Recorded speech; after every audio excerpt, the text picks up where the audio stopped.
नमस्कार, मैं हूं आपके साथ सिद्धांत पाठक और आप देख रहे हैं एशियन न्यूज की खास पेशकश इंटरनेशनल खबरें, जिसमें हम आपको बताएंगे देश और दुनिया की तमाम बड़ी खबरें। तो चलिए कार्यक्रम की शुरुआत करते हैं।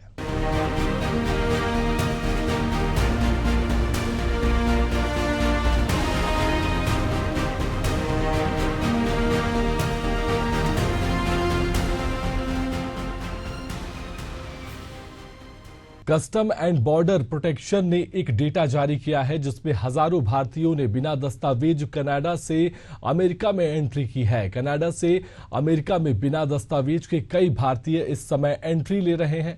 कई ऐसे भी भारतीय हैं जो कनाडा से यूके में इस समय असाइलम की कोशिश कर रहे हैं। आखिर ऐसा क्यों हो रहा है, देखिए पूरी रिपोर्ट में।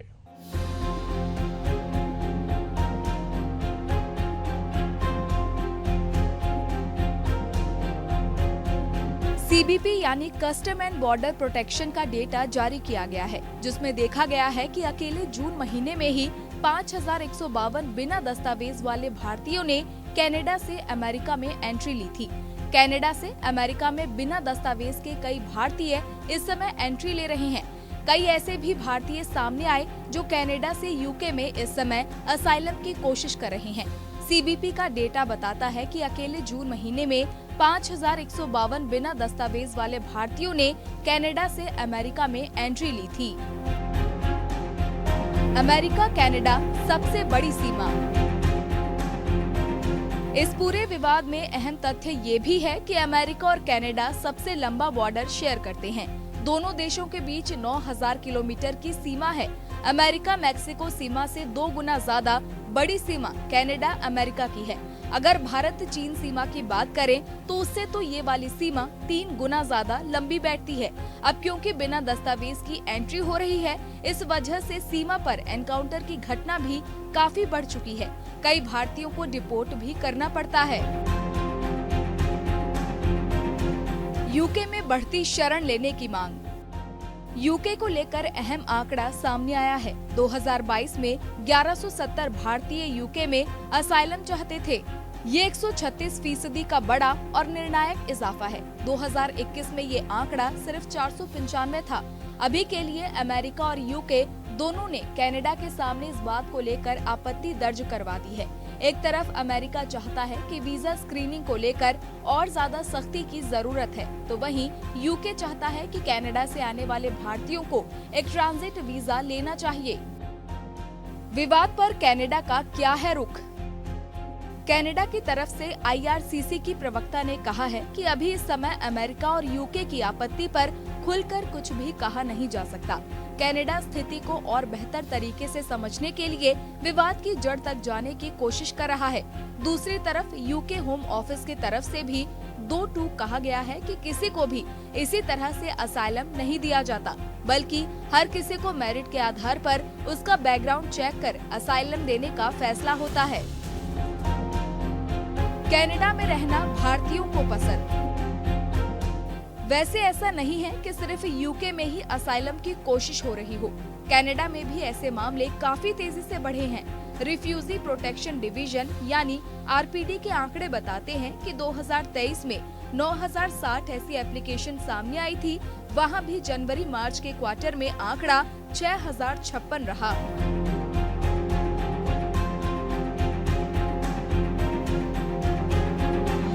यूके में कैसे बढ़ा असाइलम लेने का क्रेज?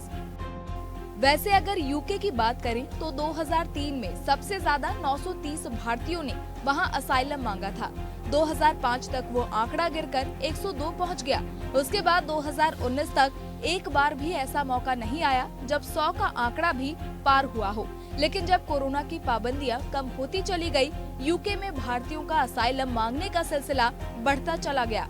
2021 इसका सबसे बड़ा उदाहरण है, जब 318 भारतीयों ने यूके में असाइलम मांगा था।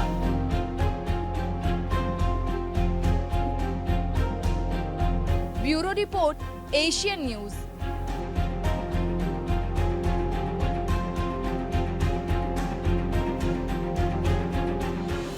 खबर रूस से है, जहां एक रूसी हेलीकॉप्टर MI-8T उड़ान के दौरान लापता हो गया था। इस हादसे में 22 लोगों की मौत हो गई है। यह हादसा रूस की राजधानी मॉस्को से 6000 किलोमीटर दूर कामचटका इलाके में क्रैश हुआ है।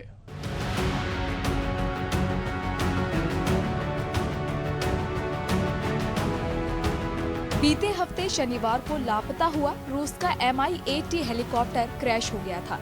हेलीकॉप्टर में सवार 3 क्रू मेंबर समेत सभी 22 लोगों की मौत हो गई है। रविवार को क्रैश साइट से 17 लोगों के शव बरामद हुए थे। वहीं सोमवार को अन्य 5 लोगों के शव भी मिल गए हैं। न्यूज रिपोर्ट्स के मुताबिक हेलीकॉप्टर कामचटका इलाके में क्रैश हुआ है। क्रैश के पीछे खराब मौसम को वजह बताया जा रहा है। रूस का Mi-8T हेलीकॉप्टर उड़ान के दौरान लापता हो गया था। मीडिया रिपोर्ट्स के मुताबिक हेलीकॉप्टर ने कामचटका इलाके में वाचकाछेड से ज्वालामुखी के पास एक साइट से 25 किलोमीटर दूर स्थित निकोलेवका के लिए उड़ान भरी थी। ये मॉस्को और सेंट पीटर्सबर्ग से पर्यटकों को लेकर जा रहा था। रविवार को ही घटनास्थल पर पुलिस और स्वास्थ्य विभाग की टीमों ने पहुंचकर रेस्क्यू ऑपरेशन और तलाशी अभियान शुरू कर दिया था। हेलीकॉप्टर की तलाश में भेजा गया एयरक्राफ्ट। भारतीय समय के मुताबिक हेलीकॉप्टर को शनिवार सुबह 9:30 पर बेस पर लौटना था, लेकिन लौटकर नहीं आया। क्रू मेंबर से संपर्क करने की कोशिश की गई, मगर इसका कोई फायदा नहीं हुआ। इसके बाद हेलीकॉप्टर की खोज के लिए एक अन्य एयरक्राफ्ट को भेजा गया। हेलीकॉप्टर जिस इलाके में लापता हुआ था, वहां बूंदाबांदी हो रही थी, साथ ही कोहरा भी छाया हुआ था। इसके बाद बचाव कर्मी हेलीकॉप्टर की तलाश में जुट गए थे। मॉस्को से 6000 किलोमीटर दूर हुआ हादसा। कामचटका मॉस्को से 6000 किलोमीटर पूर्व और अलास्का से करीब 2000 किलोमीटर पश्चिम में स्थित है। ये इलाका अपनी सुंदरता के लिए जाना जाता है, इसलिए यहाँ काफी टूरिस्ट पहुँचते हैं। यहाँ लगभग 160 ज्वालामुखी हैं और उनमें से 29 अभी भी सक्रिय हैं। 50 से ज्यादा देश करते हैं Mi-8T हेलीकॉप्टर का इस्तेमाल। Mi-8T मिल Mi-8 हेलीकॉप्टर का सबसे ज्यादा इस्तेमाल किया गया वर्जन है। इसे पहली बार 60 के दशक में डिजाइन किया गया था। 1967 में पहली बार इसे रूसी सेना के लिए इस्तेमाल में लाया गया। इसकी कीमत $15 मिलियन यानी 125 करोड़ रुपए है। Mi-8T दुनिया में सबसे ज्यादा इस्तेमाल होने वाले हेलीकॉप्टर में से एक है। रूस इसके 17,000 से ज्यादा यूनिट्स बना चुका है। भारत, चीन, ईरान समेत 50 से भी ज्यादा देश इसका इस्तेमाल करते हैं। इसका इस्तेमाल सिविल और मिलिट्री दोनों में होता है। भारत ने पहली बार 1971 में सोवियत संघ रूस से Mi-8 हेलीकॉप्टर खरीदा था। एक साल बाद इसे सेना का हिस्सा बनाया गया था। भारत ने 1971 से 1988 के बीच 107 हेलीकॉप्टर खरीदे थे। हालांकि अब इसे चरणबद्ध तरीके से हटाया जा रहा है।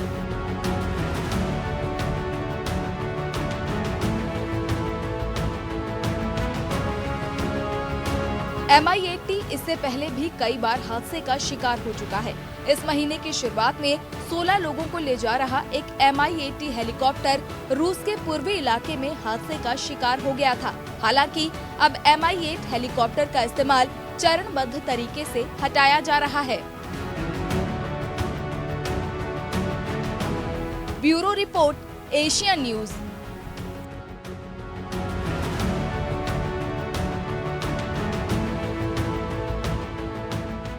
प्रधानमंत्री नरेंद्र मोदी 2 दिन की यात्रा पर बुधवार को सिंगापुर पहुंचे, जहां उनका भव्य स्वागत किया गया।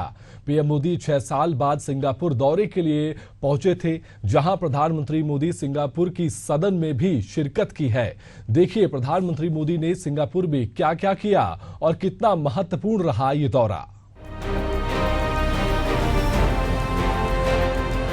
प्रधानमंत्री नरेंद्र मोदी 2 दिन की यात्रा पर बुधवार को सिंगापुर पहुंचे। वे गुरुवार को सिंगापुर की संसद पहुंचे, जहां पीएम लॉरेंस वोंग ने उनका स्वागत किया। पीएम मोदी ने सिंगापुर के पीएम से कहा, आपके प्रधानमंत्री पद संभालने के बाद यह हमारी पहली मुलाकात है। सिंगापुर सिर्फ एक सहयोगी देश ही नहीं, हर विकासशील देश के लिए एक प्रेरणा है। हम भी भारत में कई सिंगापुर बनाना चाहते हैं।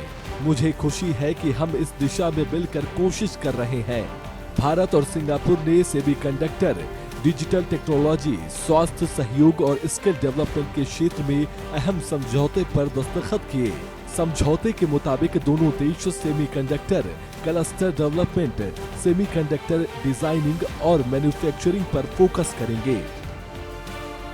भारत सिंगापुर के बीच कई समझौते पर हुए हस्ताक्षर। संसद में दोनों नेताओं ने एक दूसरे के देशों के मंत्रियों और प्रतिनिधिमंडल के सदस्यों से मुलाकात की। दोनों देशों के अधिकारियों ने प्रधानमंत्री की मौजूदगी में कई समझौते पर हस्ताक्षर किए गए। समझौते के तहत दोनों देश मिलकर डिजिटल तकनीक के क्षेत्र में सहयोग करेंगे। इसमें दोनों देशों के बीच डिजिटल तकनीकी जैसे DPI, cyber security, 5G, emerging तकनीकी जैसे सुपर कंप्यूटिंग, क्वांटम कंप्यूटिंग और आर्टिफिशियल इंटेलिजेंस जैसे क्षेत्रों में सहयोग करने पर सहमति बनी। इसके अलावा दोनों देशों के बीच श्रमिकों के कौशल को बढ़ाने और डिजिटल डोमेन में काम करने वाले लोगों के स्किल को बेहतर बनाने को लेकर भी समझौते हुए। इसके अलावा दोनों देशों के बीच श्रमिकों के कौशल को बढ़ाने और डिजिटल डोमेन में काम करने वाले लोगों के स्किल को बेहतर बनाने को लेकर भी समझौता हुआ है। भारत के इलेक्ट्रॉनिक्स और सूचना तकनीकी मंत्रालय ने सिंगापुर के साथ सेमीकंडक्टर इकोसिस्टम मजबूत करने का भी समझौता किया। इसके तहत देश में सेमीकंडक्टर क्लस्टर बनाए जाएंगे और सेमीकंडक्टर डिजाइन और प्रोडक्शन में लोगों को ट्रेनिंग दी जाएगी। 6 साल बाद सिंगापुर पहुंचे PM मोदी। इससे पहले बुधवार को सिंगापुर पहुंचे मोदी का भारतीय समुदाय के लोगों ने स्वागत किया। इस दौरान PM मोदी ने ढोल भी बजाया। मोदी के स्वागत में पहुंचे कलाकार ढोल की धुन पर नृत्य करते नजर आए। लोगों ने PM मोदी को भगवा रंग का गमछा भी भेंट किया। उन्होंने रामचंद्र की जय और गणपति बप्पा मोरिया के जयकारे लगाए। इस दौरान एक महिला ने उन्हें राखी भी बांधी। सिंगापुर यात्रा के दौरान मोदी, राष्ट्रपति थर्मन समेत कई वरिष्ठ नेताओं से उन्होंने मुलाकात की।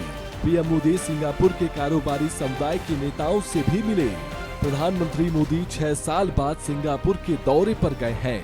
इससे पहले उन्होंने नवंबर 2018 में सिंगापुर का दौरा किया था। सिंगापुर से पहले ब्रुनेई का भी किया दौरा। सिंगापुर दौरे से पहले PM मोदी ने 3 और 4 सितंबर को ब्रुनेई का भी दौरा किया। इस दौरान बुधवार को PM ने ब्रुनेई सुल्तान के साथ द्विपक्षीय बैठक की। दोनों नेताओं के बीच रक्षा, व्यापार, शिक्षा, तकनीकी और स्वास्थ्य जैसे अहम मुद्दों पर चर्चा हुई। डेलीगेशन लेवल की बैठक के बाद भारत और ब्रुनेई के बीच MOU भी साइन हुए। उन्होंने बंदर सेरी बेगवान और चेन्नई के बीच सीधी फ्लाइट शुरू करने के फैसले का स्वागत किया। इसके अलावा दोनों नेताओं ने क्षेत्रीय और वैश्विक मुद्दों पर भी बातचीत की। इस दौरान उन्होंने एशियन देशों के विकास के लिए काम करने पर सहमति जताई। ब्रुनेई के सुल्तान ने PM मोदी के सम्मान में दुनिया के सबसे बड़े महल इस्ताना नुरुल ईमान में लंच भी होस्ट किया। वहीं PM मोदी ने कहा कि ब्रुनेई में मेरा गर्मजोशी के साथ स्वागत किया गया, जिसके लिए मैं शाही परिवार को धन्यवाद देता हूं। यह किसी भारतीय PM की ब्रुनेई की पहली द्विपक्षीय यात्रा है। यहां मिले अपनेपन ने मुझे दोनों देशों के सदियों पुराने संबंधों का एहसास कराया है। Bureau report, Asian news. America की उपराष्ट्रपति कमला हैरिस डेमोक्रेटिक पार्टी की तरफ से राष्ट्रपति उम्मीदवार घोषित कर दी गई हैं। वहीं कमला ने डेमोक्रेटिक पार्टी की तरफ से राष्ट्रपति की उम्मीदवार बनने के बाद अपना पहला इंटरव्यू दिया, जिसके बाद पूर्व राष्ट्रपति डोनाल्ड ट्रंप ने कमला हैरिस के इंटरव्यू पर कई सवाल खड़े किए हैं और जोरदार हमला भी किया है। क्या है पूरा मामला, आइए आपको बताते हैं इस रिपोर्ट के जरिए।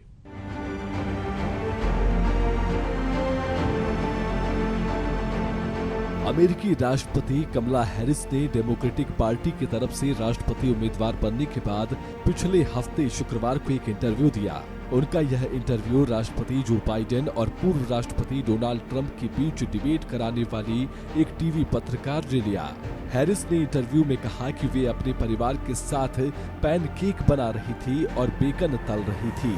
तभी बाइडेन का फोन आया। बाइडेन ने उनसे कहा कि वो राष्ट्रपति की रेस से पीछे हट रहे हैं और उन्हें अपनी जगह लेने के लिए समर्थन दे रहे हैं। कमला ने कहा कि राष्ट्रपति उम्मीदवार बनने के बाद भी किसी मुद्दे पर उनके विचार नहीं बदले हैं। उन्होंने कहा कि अगर वे राष्ट्रपति बनती हैं, तो अपनी कैबिनेट में विपक्षी पार्टी के नेता को शामिल करेंगी। ऐसा करना अमेरिकी जनता के लिए अच्छा होगा।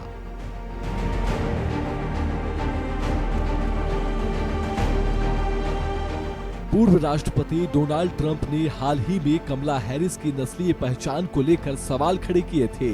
उन्होंने कहा था कि कमला हमेशा से खुद को भारत से जुड़ा हुआ बताती थी, लेकिन अब वे अचानक से अश्वेत हो गई हैं। ऐसा वह वोट पाने के लिए कर रही है। कमला ने इस सवाल का जवाब देने से इनकार कर दिया। उन्होंने कहा कि ये वही घिसी पिटी पुरानी बातें हैं, इसका कोई मतलब नहीं है। चलिए अब आपको ग्राफिक्स के जरिए बताते हैं कि कमला हैरिस ने इंटरव्यू में किन किन बातों पर अपनी बात रखी है। कमला हैरिस की अहम बातें। गाजा युद्ध पर हैरिस ने कहा, इजराइल को अपनी रक्षा करने का अधिकार है।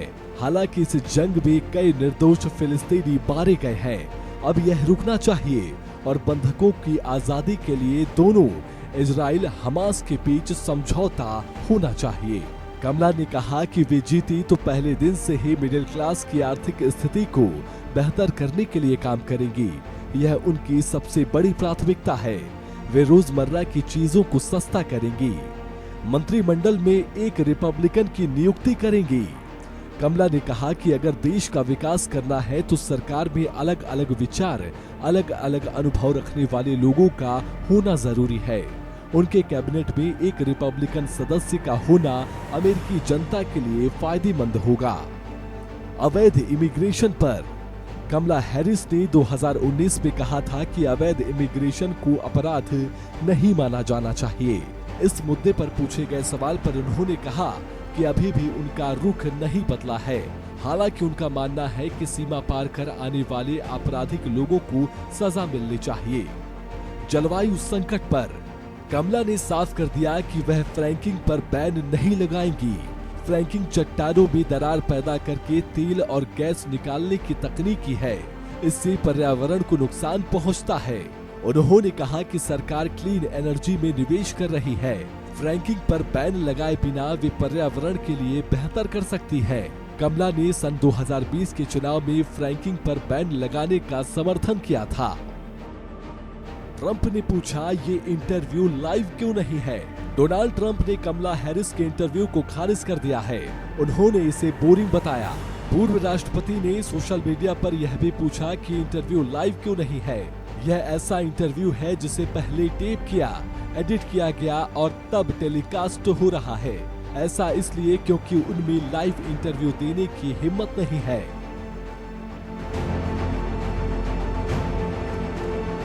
ट्रंप ने कहा कि वे पहले से कहते आ रहे हैं कि कमला हैरिस इंटरव्यू तक नहीं दे सकती। वहीं उनके साथ इंटरव्यू में उपराष्ट्रपति उम्मीदवार टिम वॉल्ज भी मौजूद थे। ट्रंप ने कमला पर हमला करते हुए कहा कि कठिन सवालों का जवाब वह खुद नहीं देंगी, बल्कि उनके बदले उपराष्ट्रपति उम्मीदवार जवाब देंगे। बहरहाल अमेरिका में राष्ट्रपति के चुनाव की महज गिनती के दिन बचे हुए हैं। ऐसे में राजनेताओं का एक दूसरे के ऊपर इस तरह का बयान आना लाजमी है। Bureau report, Asian news.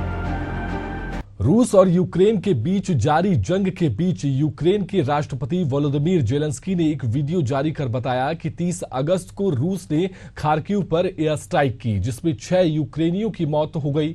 वहीं कई लोगों के घायल होने की भी बात उन्होंने कही। वहीं जेलेंस्की ने कहा कि इन हमलों को तभी रोका जा सकता है जब यूक्रेन रूसी एयरफील्ड और सैन्य ठिकानों को अपना निशाना बनाएगा। आखिर जेलेंस्की की ये बात उन्होंने क्यों कही और इसके पीछे की क्या है पूरी वजह, देखिए इस रिपोर्ट में।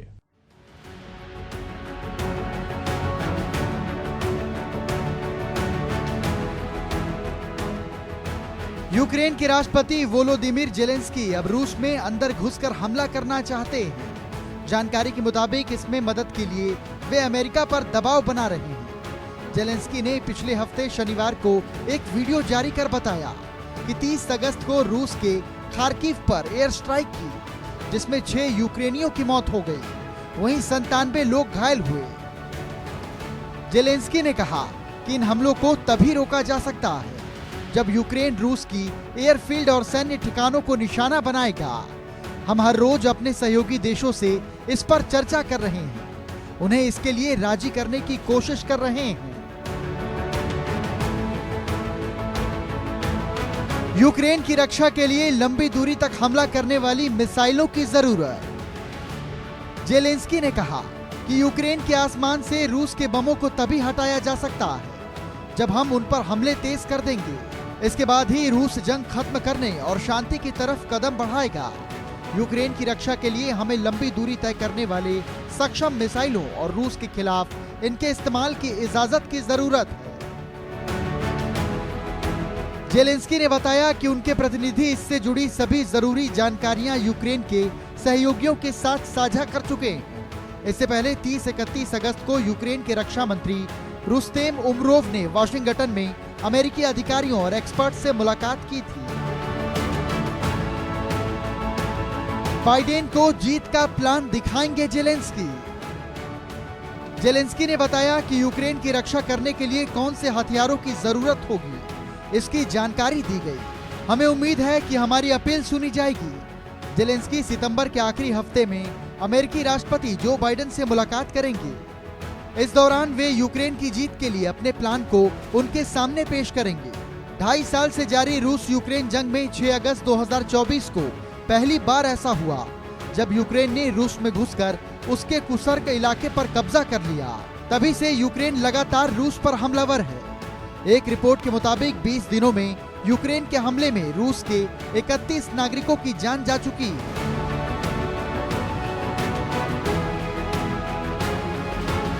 रूस की 1263 वर्ग किलोमीटर इलाके पर कब्जा कर चुका है यूक्रेन।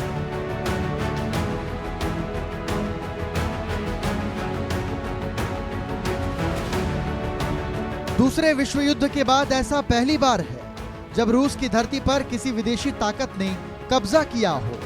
यूक्रेन ने 2 हफ्ते में रूस के 1263 वर्ग किलोमीटर इलाके पर कब्जा कर लिया था। यूक्रेन का दावा है कि रूस ने 2024 के 8 महीने में जितने इलाके पर कब्जा किया उससे ज्यादा जमीन पर यूक्रेन ने 2 हफ्तों में कब्जा कर लिया है। हालांकि राजनीतिक विशेषज्ञों की माने तो रूस दूसरे विश्व युद्ध में अपनाई अपनी रणनीति को दोहरा कर रहा है। उसकी ये रणनीति रही है कि वो अपने दुश्मन को पहले अंदर आने देता है और फिर घेर कर हमला करता है। इस वजह से यूक्रेन का कुर्स्क अभियान जेलेंस्की के लिए उल्टा साबित हो सकता है।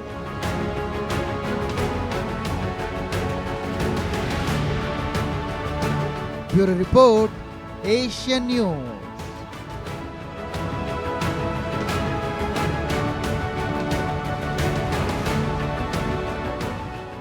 हमारे इस खास कार्यक्रम में फिलहाल के लिए इतना ही। देश और दुनिया की तमाम अपडेट्स के लिए देखते रहिए एशियन न्यूज। नमस्कार।